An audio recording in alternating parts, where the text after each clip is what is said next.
你要去星辰塔？离普通行星体积的星辰，我突然感受到了怕是真要现实了。那会合，我们也好有个照应。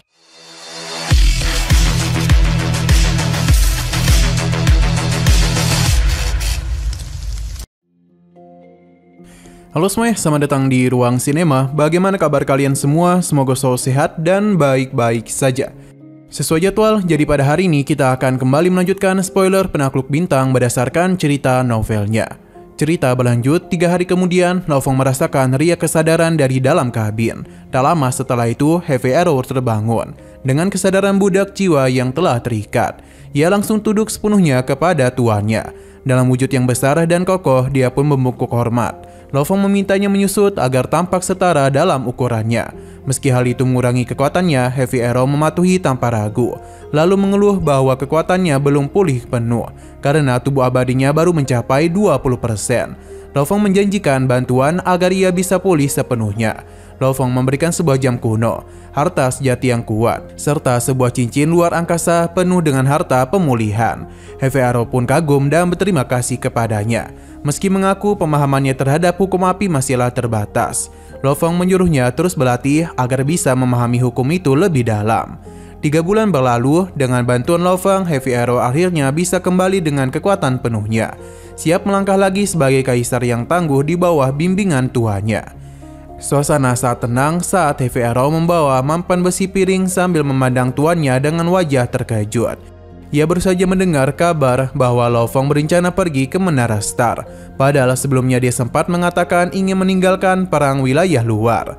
Lo Fong duduk bersantai di sofa, menikmati anggur sambil berkata dalam hatinya dia merasa tak mungkin datang sejauh ini tanpa mengunjungi tempat paling berbahaya di seluruh medan perang. Menurutnya, jika tidak melihatnya langsung, maka semua usahanya akan terasa sia-sia.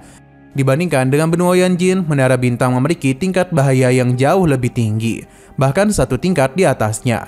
Heavy Arrow menjelaskan dengan hormat bahwa di benua Yanjin hanya ada sedikit kaisar, sedangkan di Menara Bintang jumlahnya mencapai ratusan ribu.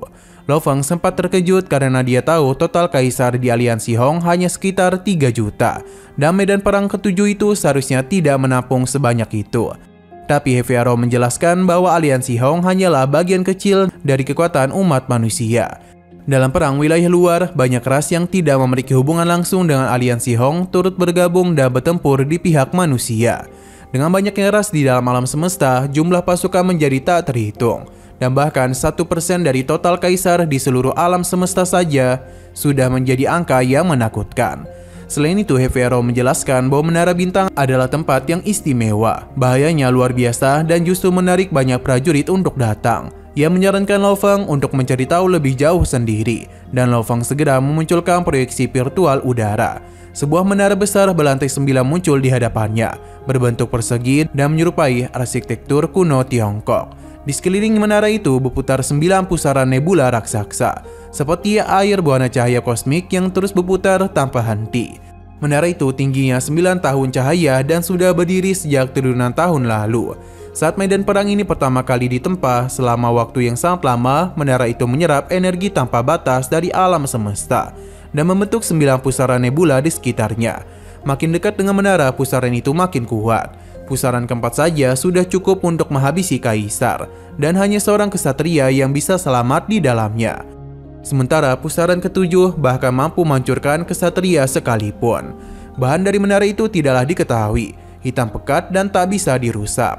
Bahkan penguasa alam semesta yang terkuat pun tak mampu menorehkan gorisan padanya. Di dalamnya terdapat ribuan bintang tersegel, sebesar bintang nyata, yang dapat digunakan untuk menjebak musuh. Begitu seseorang dikalahkan dan disegel ke dalam bintang itu, ia tak akan pernah bisa keluar lagi. Harta semacam itu bahkan bisa membuat para kesatria kehilangan akal. Heavy Arrow kembali mengingat legenda lama tentang perang besar antara 4 ras puncak ketika mereka pertama kali menemukan Menara Bintang. Saat itu, para kesatria dari ras-ras tersebut mencoba merebut menara namun gagal total. Bahkan banyak yang gugur. Pada akhirnya, para ahli alam semesta pun menyerah karena tak mampu menguasainya. Menara itu pun dibiarkan berdiri sendiri di sana selama triliunan tahun. Kini Menara Bintang dianggap sebagai harta unik alam semesta, sebuah peninggalan misterius yang tak bisa dimiliki oleh siapapun.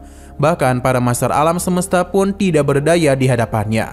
Namun karena di dalamnya tersegel harta sejati yang tak terhitung jumlahnya, banyak kaisar tergila-gila dan berbondong-bondong datang ke sana, berharap menjadi pemilik yang terpilih. Lo Fong merasa terpanggil untuk melihatnya sendiri.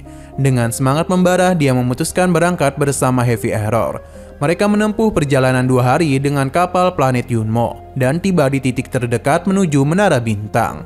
Begitu kapal keluar dari perjalanan antar dimensi, pemandang menakjubkan terbentang di depan mata. Menara hitam setinggi 9 tahun cahaya berdiri tegak, dikelilingi pusaran nebula berputar yang memancarkan cahaya indah sekaligus mengerikan. Bahkan dari jarak jauh, menara itu tampak seolah membelah alam semesta. Lo Fong terpukau dalam diam, merasakan getaran aneh di dalam tubuhnya. Ada panggilan misterius yang datang dari arah menara, begitu kuat hingga jiwanya bergetar. Ia mulai sadar mungkin menara itu memang sedang memanggil dirinya. Di hamparan ruang hampa yang luas menjulang sebuah menara hitam setinggi 9 tahun cahaya itu.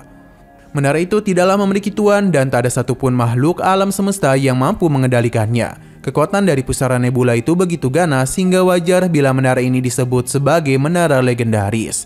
Namun tak bagaimana menara itu memanggil Lo Fong. Suara halus mulai terdengar oleh telinganya, tapi terasa kuat dalam jiwanya. Seolah menara itu berbicara langsung ke dalam hatinya.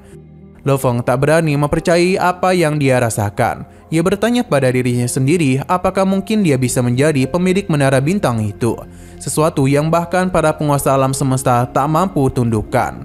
Babata memanggilnya yang membuat Lo Fong tersadar dan membuat dirinya tetap tenang. Ia tahu di saat seperti ini kehilangan ketenangan hanya akan membuatnya hancur.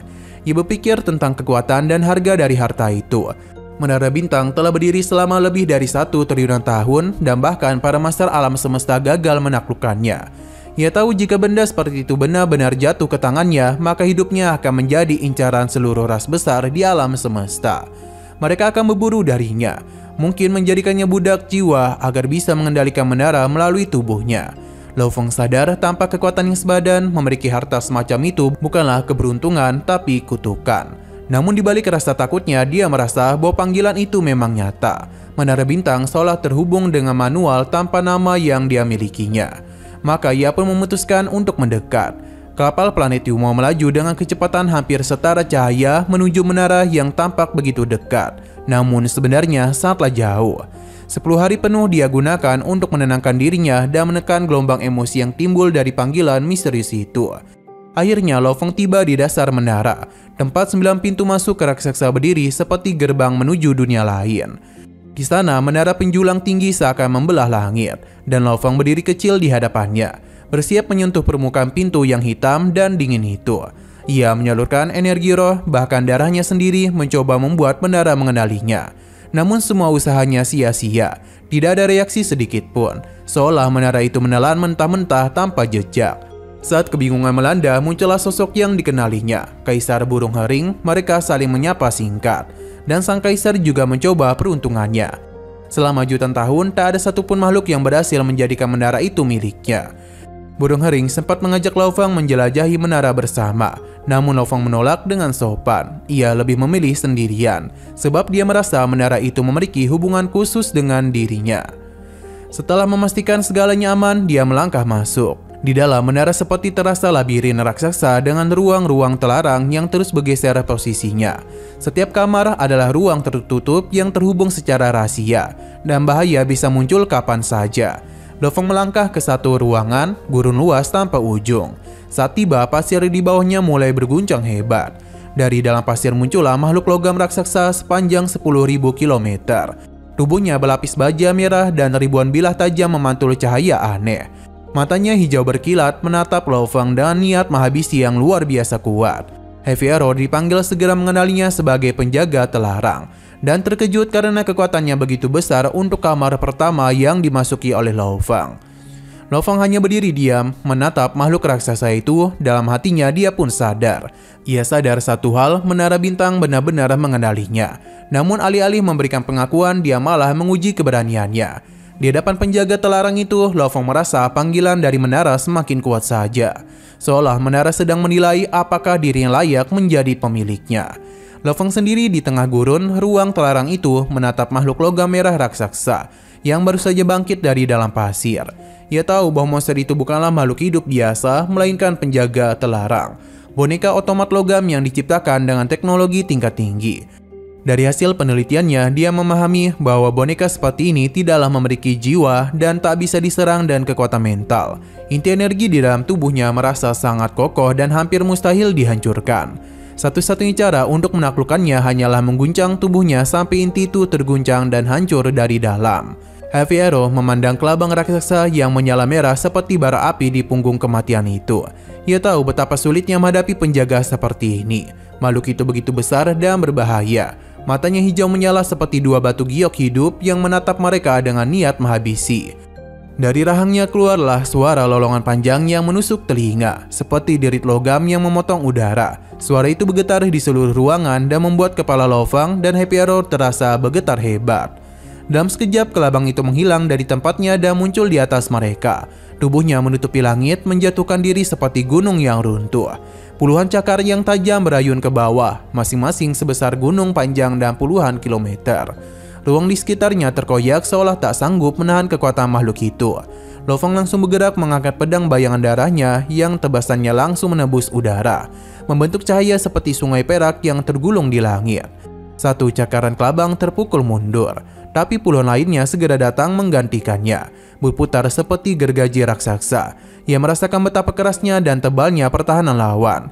Bahkan pedangnya yang terkenal tajam tak mampu menembus kulit logam itu. Ia tahu selama belum menyentuh tubuh utama kelabang ini, tidaklah mungkin bisa mengguncang inti energinya. Sementara itu, Heavy Arrow juga bertarung sengit. Ia dikepung oleh cakar-cakar besar yang menembus tanpa henti.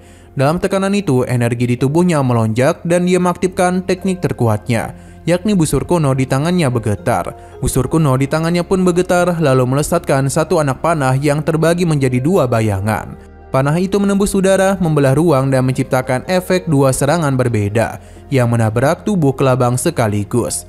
Dentuman besar bergema membuat pasir berteberangan. Panah itu menembus perut kelabang, meninggalkan lubang besar dan memaksanya mundur sambil meraung kesakitan.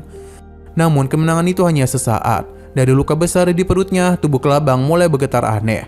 Logamnya berdenyut dan dari sana tumbuh kepala lain. Dalam sekejap tubuhnya terbelah menjadi dua. Kini bukan satu, tapi dua penjaga terlarang raksasa berdiri di depan mereka, melolong bersamaan. Lo Fang terbang menjauh, sayapnya memancarkan cahaya perak yang menyapu pasir. Salah satu kelabang mengejarnya dengan kecepatan tinggi, tapi tetap tertinggal. Di sisi lain, Heavy Arrow kembali menembakkan panahnya, meledakkan ruang dan menjatuhkan cakar hewan. Ia mencoba menembus tubuh kelabang lewat luka di perutnya, tapi dari dalam lubang itu tiba-tiba saja muncul cahaya emas. Sesuatu melesat keluar dengan kecepatan mengerikan dan menghantam tubuh Heavy Arrow hingga terpental jauh. Kedua kelabang itu berhenti dan mendarat di tanah, sedangkan Lo Fang dan Happy Arrow kembali berdiri berdampingan. Mereka sadar bahwa ada yang salah. Penjaga terlarang itu terlalu kuat, bahkan untuk batas kaisar seperti Heavy Arrow. Dari tubuh kelabang yang berlubang itu muncul lagi getaran aneh. Dari sana keluar makhluk logam berlapis emas sepanjang 20 meter. Dengan ekor tajam melengkung. Makhluk inilah yang sebelumnya menyerang Heavy Arrow. Nah, sayang sekali lagi seru-serunya, spoiler pada hari ini harus bersambung dulu. Oke, sekian dulu pada video kali ini. Untuk video selanjutnya akan segera hadir. Jadi bagi kalian yang mengikuti series ini, langsung saja klik subscribe dan aktifkan loncengnya. Terima kasih yang sudah menonton video sampai habis. Jika kalian suka pada video ini, klik like dan share ke teman-teman kalian tentang channel ini. Dan ditunggu aja kelanjutannya. Oke, sampai jumpa di video selanjutnya.